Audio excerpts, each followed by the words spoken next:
नमस्कार दोस्तों, कैसे हैं आप। मैं आपका मित्र विजय परिहार। आइए जानते हैं एक महत्वपूर्ण टॉपिक, कस्टोडियल डेथ क्या होती है। जैसे कि कस्टोडियल शब्द कस्टडी से ही बना है और कस्टडी दो टाइप की होती है, जुडिशियल कस्टडी और पुलिस कस्टडी, न्यायिक हिरासत और पुलिस हिरासत। कानून द्वारा शासित एक सभ्य समाज में हिरासत में मौत को सबसे बुरे अपराध के रूप में माना गया है। जब एक पुलिसकर्मी किसी भी व्यक्ति या नागरिक को गिरफ्तार करता है, तब क्या उसके जीवन के मौलिक अधिकार जो उसको संविधान द्वारा प्राप्त होते हैं वो समाप्त हो जाते हैं? क्या उसके जीवन के अधिकार को भी समाप्त कर दिया जाता है? एक पुलिस हिरासत में या न्यायिक हिरासत में किसी व्यक्ति को यातना देना, और यातना इस हद तक देना कि उसकी मृत्यु हो जाए, उसे हम कस्टोडियल डेथ बोलते हैं। हिरासत में मौत के मामले और यातनाओं के मामले काफी गंभीर हैं और आए दिन बढ़ रहे हैं। इनकी जो जांच है वो प्राथमिक, वो भी पूर्णतः परिणाम स्वरूप नहीं हो पाती है, क्योंकि पुलिस के द्वारा ही पुलिस की जांच की जाती है और पुलिस भाईचारे की कहानियां हम लोगों ने समय समय पर सुनी ही है। आजकल एक मूवी जय भीम, तमिल मूवी जय भीम काफी चर्चा पे है, जिसमें एक पुलिस की बर्बरता के खिलाफ उत्पीड़नों को न्याय दिलाने के लिए एक वकील की संघर्ष की लड़ाई को दर्शाया गया है। यह फिल्म अधिवक्ता और मद्रास हाईकोर्ट के न्यायमूर्ति श्री चंदू जी के एक सत्य घटना पर आधारित है। यह घटना 1993 की तमिलनाडु के एक गांव की घटना है, जहां कुछ आदिवासी परिवार रहते थे। उनके पास के ही गांव में एक सरपंच के यहां उनके गहनों की चोरी हो जाती है, जिसमें पुलिस राजकन्नू नाम के व्यक्ति की तलाश करती है, जिसके फलस्वरूप पुलिस उनके पूरे परिवार को, उसकी वाइफ को जो एक प्रेग्नेंट होती है, उसकी बहन को, उसके भाई को, उसके जीजा को पकड़ के ले आती है और कुछ दिनों के बाद राजकन्नू को भी पकड़ लिया जाता है और उसके ऊपर झूठा चोरी के उसमें गिरफ्तार किया जाता है। और कुछ समय के बाद उसकी पुलिस हिरासत से भागने की घटना का पता चलता है, और जिससे पहले उसको इतनी यातनाएं दी जाती हैं कि जिसके फलस्वरूप उसकी मृत्यु हो जाती है। बट पुलिस ने बाद में इसको दर्शाया कि वो पुलिस हिरासत से भाग गया। एक झूठी घटना, एक झूठी पूरा षड्यंत्र बनाया पुलिस ने, और इसी पे पूरी फिल्म आधारित है, जिसमें बाद में उच्च न्यायालय मद्रास ने प्रथम दृष्टया पीड़ित पक्ष को 2,65,000 का मुआवजा प्लस एक पट्टा जमीन का निर्धारित किया भवन निर्माण के लिए। 13 साल के बाद इस घटना में फैसला आता है, जिसमें 5 पुलिस अधिकारियों को 14 साल की सजा सुनाई जाती है, और जो मेडिकल डॉक्टर थे उनको 3 साल की सजा सुनाई जाती है।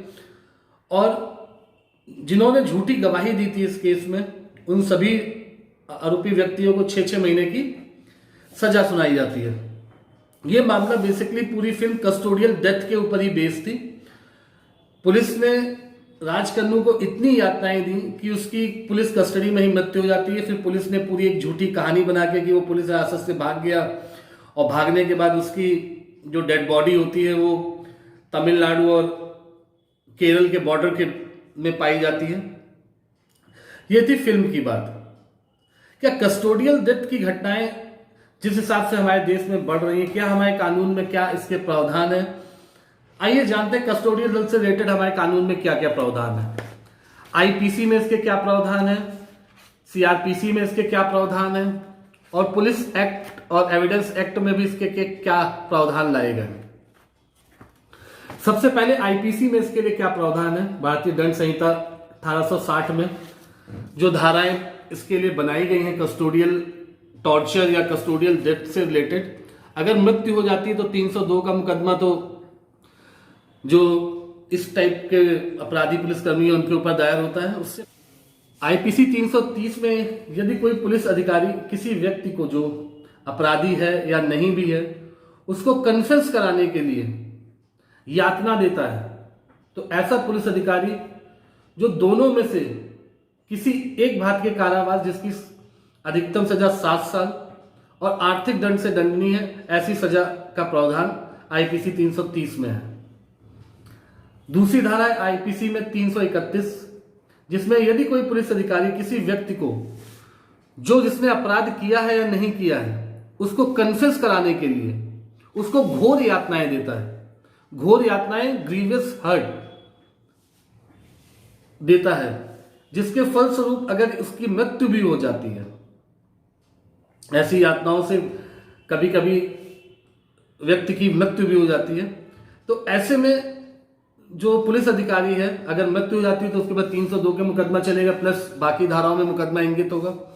ऐसे पुलिस अधिकारी को अधिकतम 10 वर्ष तक की सजा और आर्थिक दंड से दंडनीय है।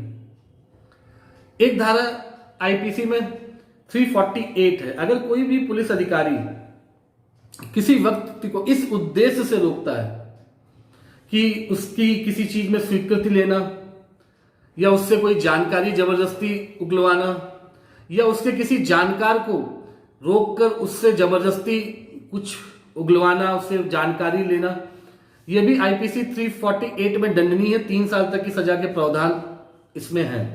ये हमारे आईपीसी में ये घटनाओं, ये सेक्शंस हैं जिसमें कस्टोडियल टॉर्चर या कस्टोडियल डेथ जैसे प्रावधान दिए गए हैं।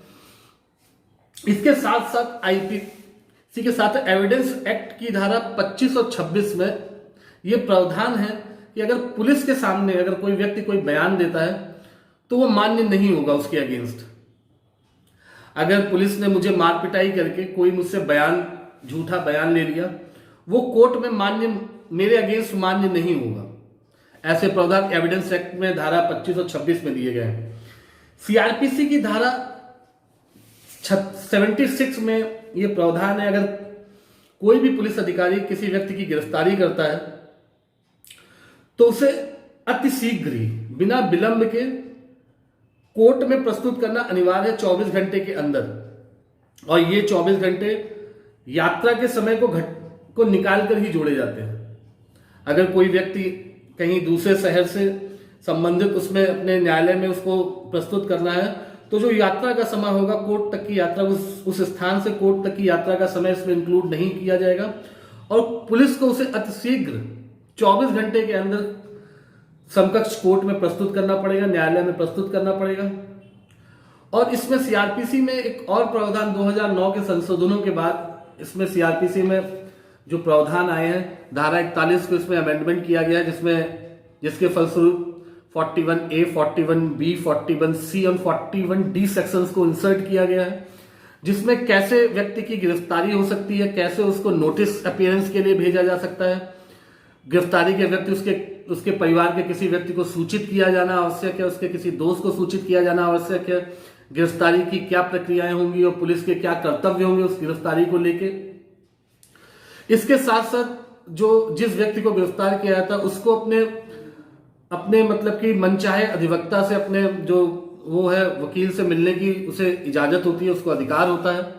ये सब प्रावधान 2009 के संशोधनों के बाद सीआरपीसी की धारा 41 में सब 41A, B, C के साथ इसको इंसर्ट किया गया है। ये है हमारे सीआरपीसी के प्रावधान। इसके साथ साथ पुलिस एक्ट की धारा 29 में भी अगर कोई पुलिसकर्मी अपने कर्तव्यों का उल्लंघन करता है या जानबूझ के कर्तव्यों का उल्लंघन करता है या विधि द्वारा बनाए गए किसी नियमों का उल्लंघन करता है तो ऐसे पुलिसकर्मी को 3 माह के वेतन कट या 3 माह की सिंपल इम्प्रिजनमेंट की सजा के साथ उसको दंडनीय बनाया गया है। इतने सब प्रावधानों के होने के बावजूद भी कस्टोडियल टॉर्चर या कस्टोडियल डेथ की घटनाएं हमारे देश में बढ़ी रही। रीसेंट केस आपने सुना ही होगा, उत्तर प्रदेश के कासगंज में एक व्यक्ति की कस्टोडियल डेथ हो जाती है। एक बाथरूम में उसका शव 2.5 फुट के पाइप से वो फांसी लगा के अपनी जान दे देता है। जांच का विषय है कैसे इस पे 5 फुट का इंसान 2.5 फुट के नल में कैसे फांसी लगा लेता है, ये तो पुलिस के जांच में ही पता चलेगा या न्यायिक जांच में ही पता चलेगा कि इसमें क्या क्या उस समय का परिस्थितियां थी जिसमें उस व्यक्ति ने फांसी लगा ली। आज के लिए इतना ही, फिर मिलते हैं एक नए वीडियो के साथ। अगर आपको मेरा वीडियो अच्छा लगा प्लीज लाइक और सब्सक्राइब करना ना भूलें। अगर आपका कोई प्रश्न हो तो कमेंट बॉक्स में उसको लिख भी सकते हैं। स्वस्थ रहिए, सुरक्षित रहिए। जय हिंद, जय भारत।